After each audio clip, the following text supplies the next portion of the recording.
Hello everyone. So today I thought I would look and talk to you about how technology can support learning for students with dyslexia in higher education. My name is Lisa Jacobs and I'm a PhD student in computer science. So first of all, I thought I'd give a brief introduction about what dyslexia is for anybody who is unsure.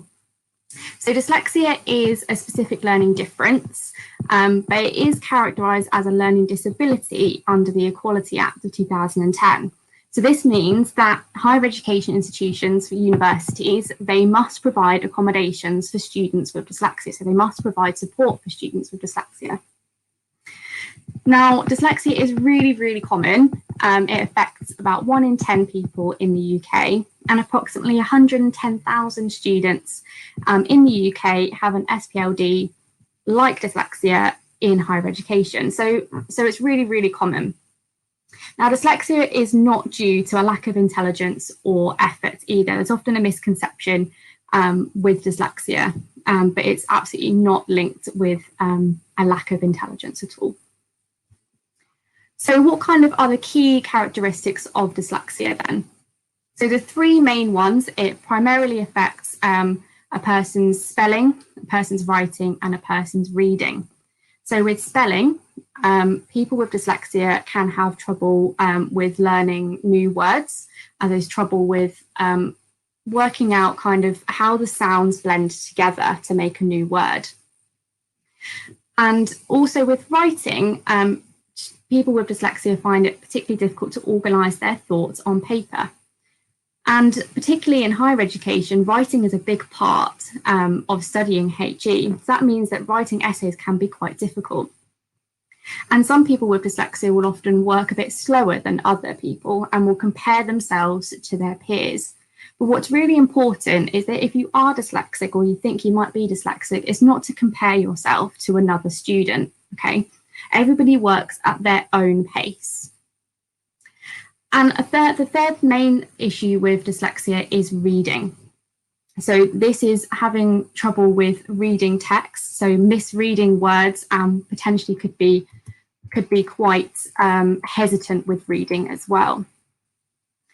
But also within this, within dyslexia, there are other factors that can affect a person. So a person's memory can be affected, so remembering facts and figures and names, and also planning and organisation, so potentially losing track of time and potentially finding it difficult organising their day or their week. So it's really important to have a good planner or a good calendar if you are dyslexic in higher education. And also speaking out loud can be quite a challenge too. So potentially finding the right word to say and getting thoughts out of your head is another one. So thinking of something to say, but trying to get it out in the words that you want to say. So particularly in seminars in higher education, when you have to do speaking out loud, if you are dyslexic, it's just important to take time, think about what you want to say first, and then slowly say it. So a little bit about me then, a little bit about how this links to computer science. So my PhD is in computer science, but particularly instead of the typical what you think about computer science of programming or game design or robotics, I'm in the field of human-computer interaction, which is a subset of computer science. And essentially what human-computer interaction is looking at the design and the use of technology. It has close ties with psychology as well.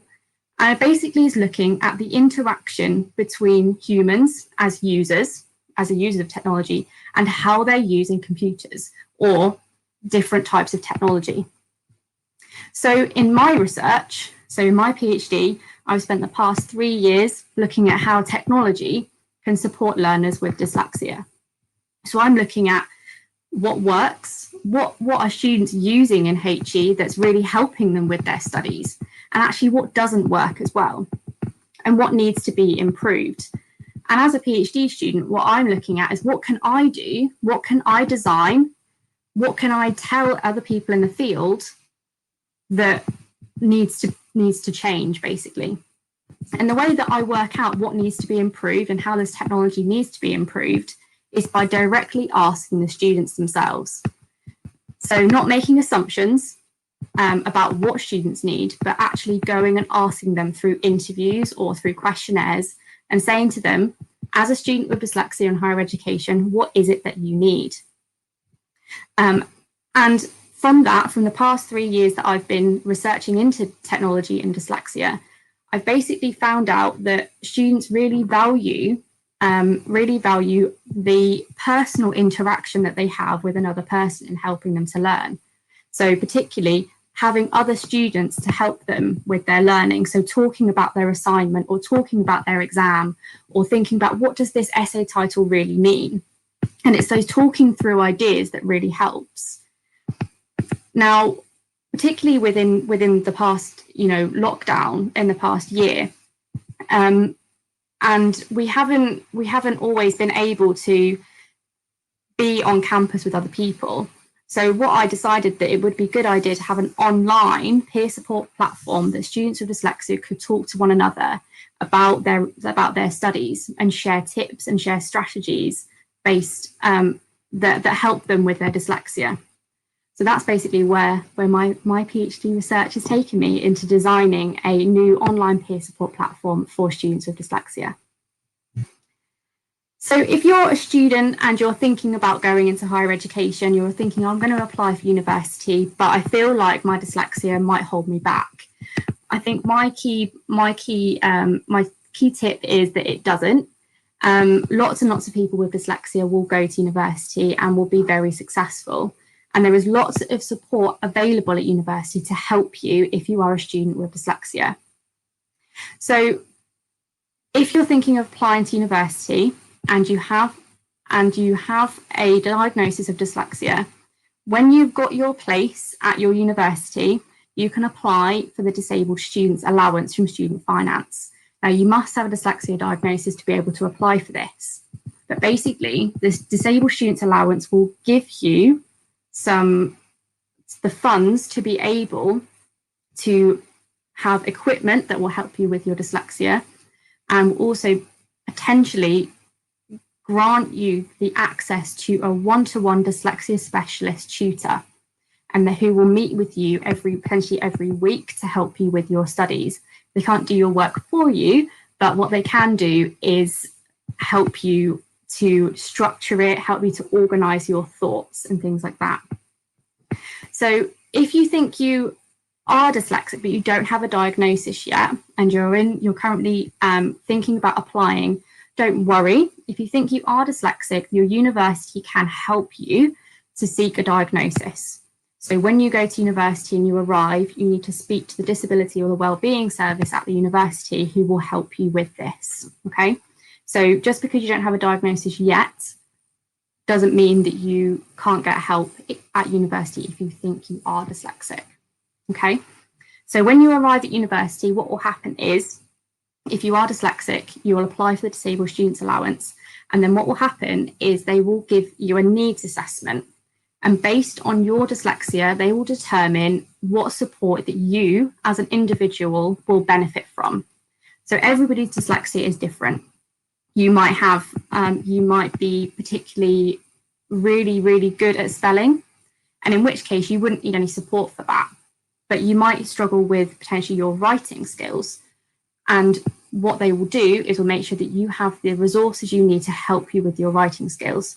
So that support is determined based on your individual need, okay? And you can also get things like extra time in exams as well as one-to-one dyslexia support, and also assistive technology. Now, the assistive technology is quite useful. There's lots of technology available, and I will run through a couple of things that you can get as a student with dyslexia, okay? So what technology is available to me to help me with my studies? So the DSA, the Disabled Students Allowance, will fund a range of equipment for a student with dyslexia. And it includes things like Read and Write 11, which essentially is a really good literacy package that supports the development of written English. So helping with tenses, helping with words, what word should go next in my sentence, and also really good advanced spell checker as well. And there's lots of other things within that literacy package. So Read and Write 11 is just one thing you can get. And then Inspiration 9 is another really good piece of assistive technology. And basically, it's a visualizing mapping tool. So it really helps you to basically do a big mind map on your screen and help you to brainstorm your ideas, structure your thoughts, and basically visually map what your essay is going to be about. So you'd have your essay title in the middle, and then coming off that, you'd have the different strands that are going to go into your essay.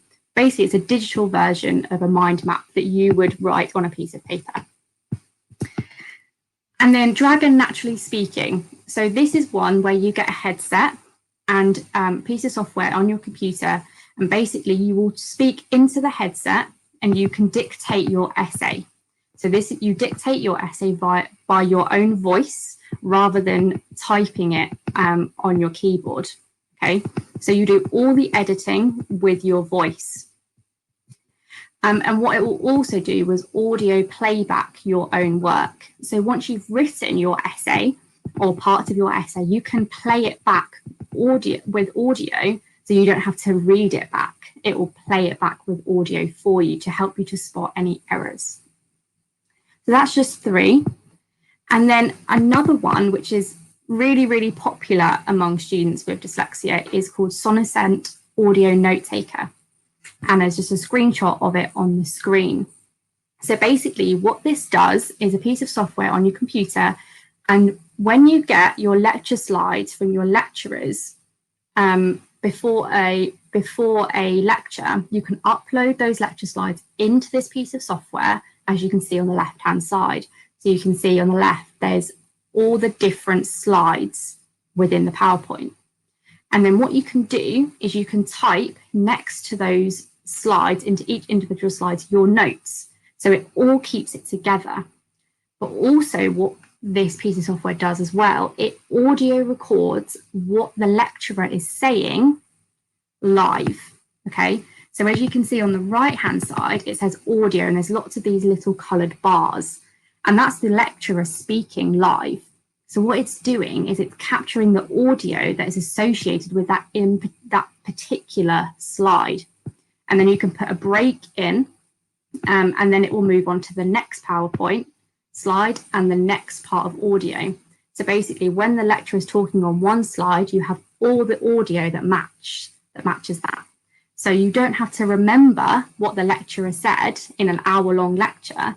You can just go back, see the lecture slide, see your notes, and play back the audio recording that the lecturer said. So you don't have to remember everything that they said. You've got it all there. So that's a really helpful piece of technology.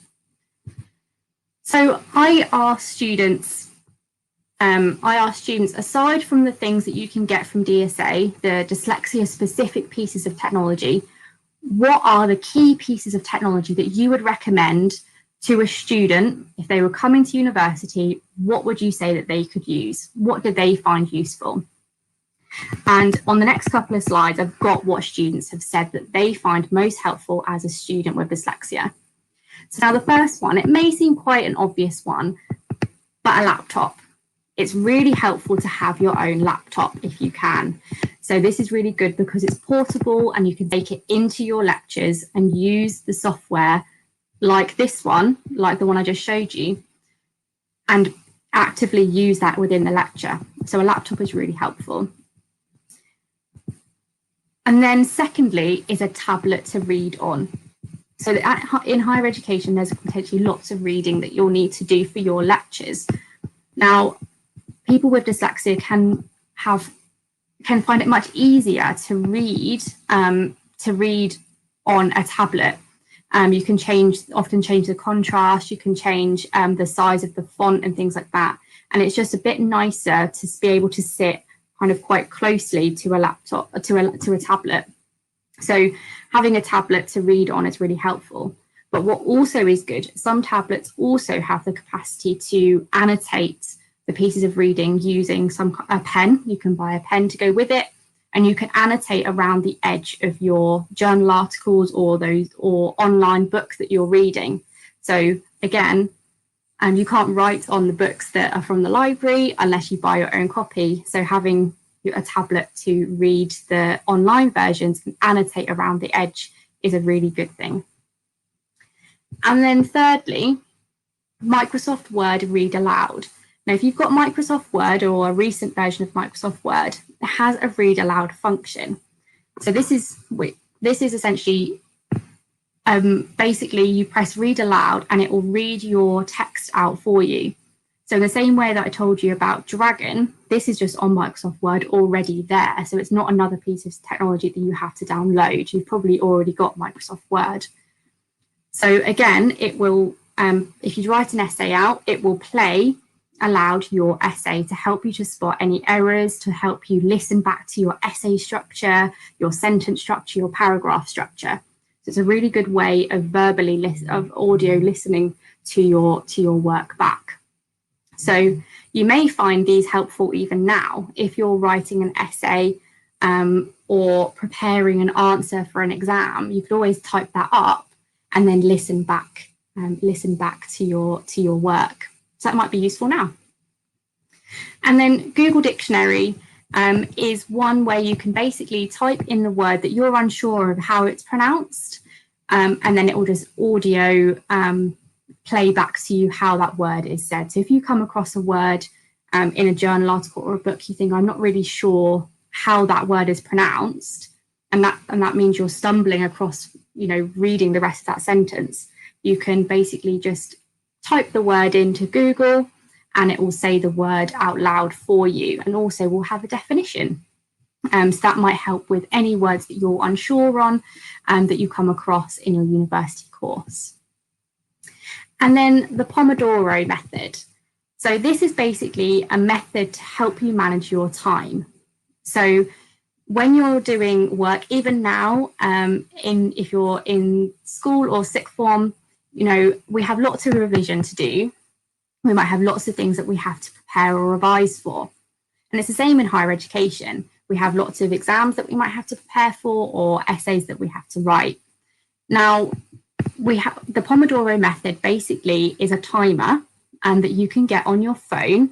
If you just type in Pomodoro app, there'll be lots of apps that help with this. So basically it's a timer that you set for about 20 minutes and the timer will go off after 20 minutes. And that means you have to get up and you have to go for a walk around the house or go make a cup of tea or get a snack and just take yourself away from your screen for a bit or take yourself away from your notes or your revision. And it just helps you to kind of stay focused because sitting for an hour, 2-3 hours is always not so good. So you need to make sure you have a break.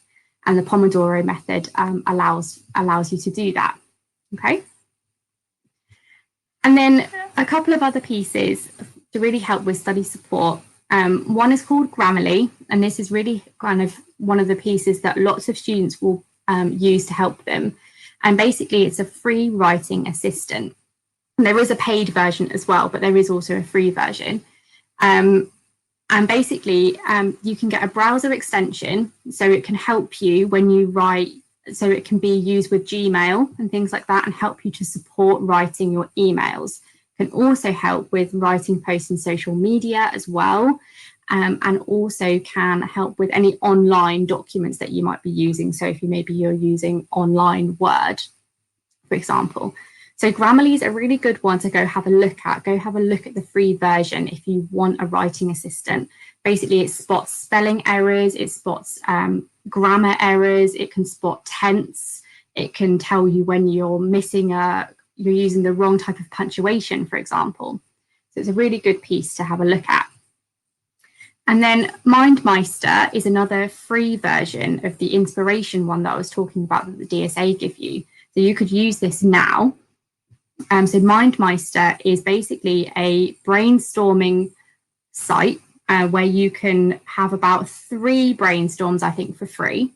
And basically you can, again, put your essay title in the middle or the revision topic that you're looking at and brainstorm your ideas. And off the cloud, you can put your key pieces of information that potentially you need to remember. So MindMeister is another really good mapping tool that you could use now. And then when you get into higher education too. And then Google Keep. So again, this is one that is free, and basically I've taken some photos for you here that I did. Basically, Google Keep is a free note-taking app. So people with dyslexia might have trouble to kind of remember things and manage their time and things like that.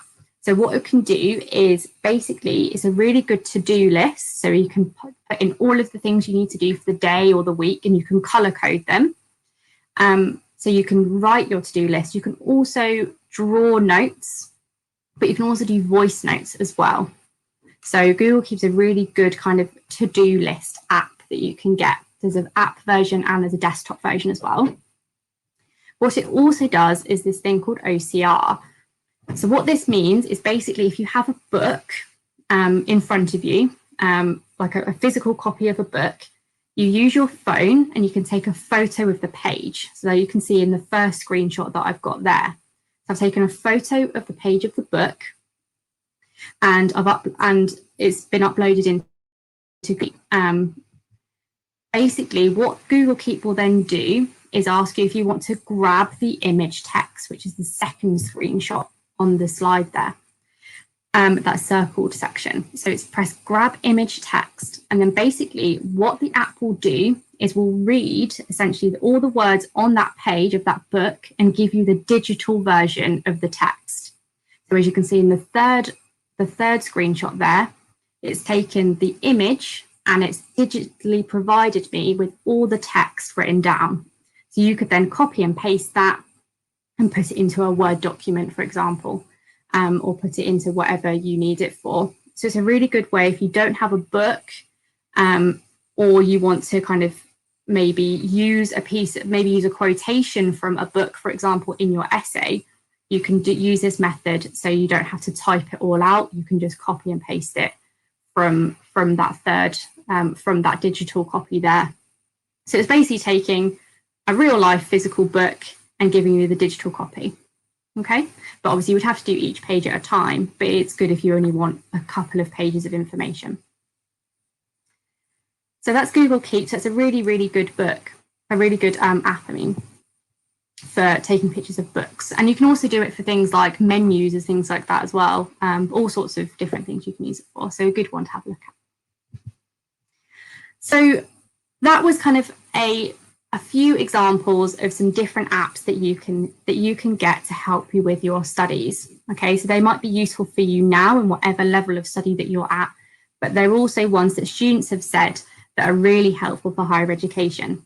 So if you're thinking about going to HE, maybe have a look at downloading a few of these apps before you arrive at university, so you're nice and prepared. So just a few tips for students thinking about going to university, or maybe are at university right now and have dyslexia and are thinking, okay, what can I do? So the first thing is, if you're coming to university and you have a diagnosis of dyslexia, make sure you apply for disabled student allowance, okay? And make sure you're looking at what support services you need to get in contact with to make sure that support is in place. So usually this will be a wellbeing service or a disability service. And then if you're thinking, okay, with my dyslexia, I know I struggle with reading. What you can do is you can think about the things in orange there. So think about audiobooks. Is there an audiobook that I can listen to? Is there an audio version of the book that I'm trying to read? If there is, then this is really helpful. So have a look and see if there's an audio copy. A lot of libraries will give audio versions now and have functionality that you can play aloud, often certain chapters of books. So that's interesting to explore. And then use text-to-speech software. So this is getting your things like read aloud and getting your work spoken out to you. And then printing out and annotating. So this might be printing out a journal article, printing out a chapter of a book, and having the physical copy in front of you, and being able to annotate that with a pen might help rather than using a digital version. And then if you're like, oh, okay, I need some support with my written work, often an essay, when you get an essay, it seems so big. you think, okay, I've got 2,000, I've got 3,000 or 4,000 words I need to write, however big the essay is. It does seem quite overwhelming. But what's really good is to make a mind map of the key things that you think you need to include in that essay. And it can be the same for if you're revising for an exam. If you've got the topic, make a good mind map about, what are the key things that I need to know here, and make a mind map. So get all your thoughts out and break your assignment down into chunks. Okay, just take a little bit at a time, just do a paragraph at a time and just work on it slowly. Okay, it's much better to do it in chunks and break it down and work on it day by day rather than cramming it all into one weekend. And if you think you need some support with spelling and grammar, as a few of the apps that I've shown today, Grammarly is a really good one to explore. Google Dictionary's helpful. And again, Words Read Aloud can help you to spot any grammar mistakes as well. And some students have said they also keep a word bank. So if there's particular words that you find that you always get, you always get stuck on, not sure how to spell, or you're not sure what that one means, and you keep kind of coming across it perhaps in your work, keep a word bank, and this will help you to kind of just go back to that word bank and go, okay, yeah, that's what it means. So keep a word bank of those frequent words that perhaps you stumble over. And then organisation, especially in higher education, it's really important to be organised, but that can be quite difficult for a person with dyslexia. So make sure you have a calendar to keep track of assignments and due dates, so you know how many days have I got until I need to hand this in. Okay, make sure you give yourself time to proofread your work as well. Keep to-do lists like using Google Keep, and also folders. So maybe physical folders or folders on your desktop to keep all of your work organised, so you know where everything is really helpful too. But the main thing is, if you're in higher education and you are dyslexic, is to keep in touch with your tutors and ask for help. Okay, people are really, really supportive at university and they will help you. But they only know how to help you if you keep in touch with them and ask for that help. Okay, so it's really important that you make sure you check in with your tutors, with your personal tutor or your lecturers, and just say, have you got any tips that I can use for my dyslexia for this, or just keep in touch with them. Okay, so they are my tips for students. So hopefully that there are some apps in there that are useful for you even now in sixth form, and then if you're going into HE, you can download some of those and hopefully they may help you out. But yeah, have a play with them and see what you think.